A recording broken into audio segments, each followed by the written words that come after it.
Hi, this is Rachel here.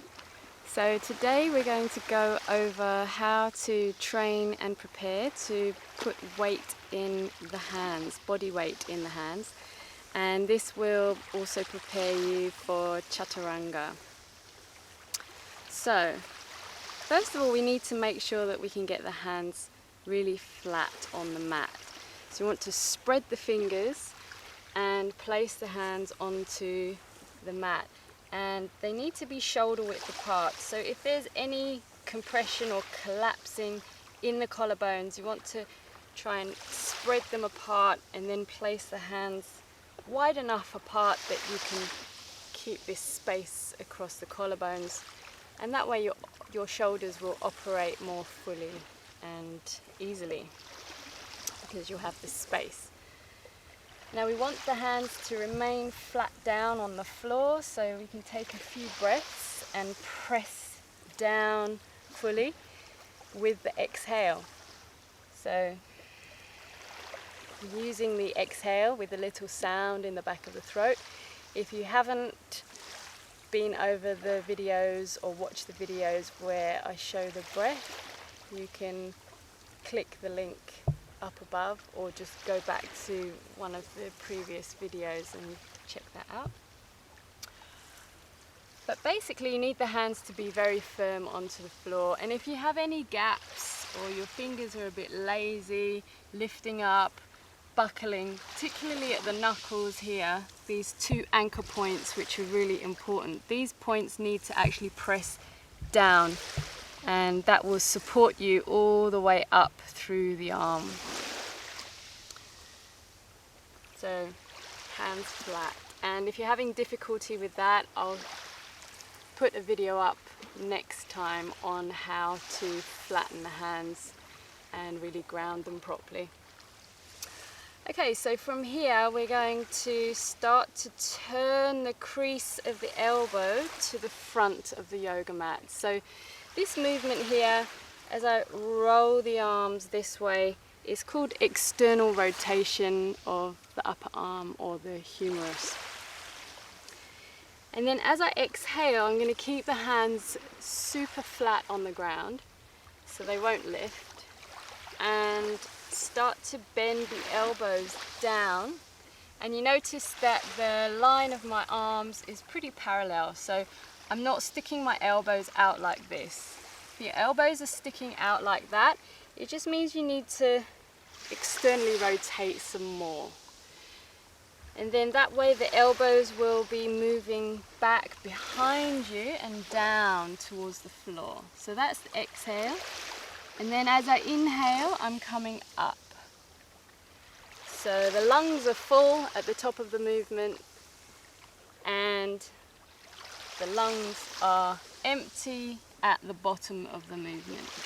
You may be able to touch your elbows down, but if it means your knuckles are lifting up, it means you've gone beyond your range. So you've then lost your integrity of the movement. Come back to the place where your hands can actually remain flat, and go slower and stop before the knuckles lift. So if you don't go all the way down to the floor in that circumstance, that's fine. That's something you can build up towards over time. Okay, so things to watch out for. It's very easy and tempting, and sometimes you're not even aware of this, but to cheat in this movement by bringing your hips back instead. So you can see I'm bringing my hips back, and it means that I can move up and down, I can get my elbows down to the floor. But if you come and have a look from the side, you'll see that my elbows aren't actually even bending much when I do that. So we don't want that to happen. So what you can do is make sure your knees are directly under your hip joints, and what we're looking for is the shoulder joint to be directly above the elbow joint. So you can place the hands down in this position, make sure your joints are stacked, Make sure your elbows aren't winging out to the sides. So you want your elbows to come in to the same width as the wrists and the shoulders. And when that happens, you'll see that the arms actually look parallel. And then from here, keeping the hands very flat and grounded, and you start to lift the elbows up from the ground. Exhale to come down. So you don't want to start moving your bottom back, okay? The bum stays where it is, and you're actually bending the elbows.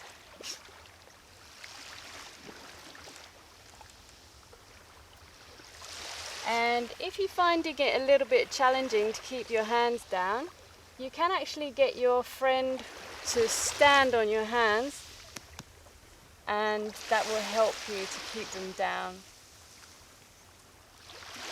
So this is yoga therapy for the shoulders, and it helps to build strength in the hands, wrists, shoulders. Another thing to watch out for is that you're not collapsing in the ribs. So you don't want to dump the ribs down to the floor like this. You don't want to hang from the shoulders. Okay, so I'm going to start to lift, protracting the scapula, and I'm going to keep that lift as I bend the elbows down.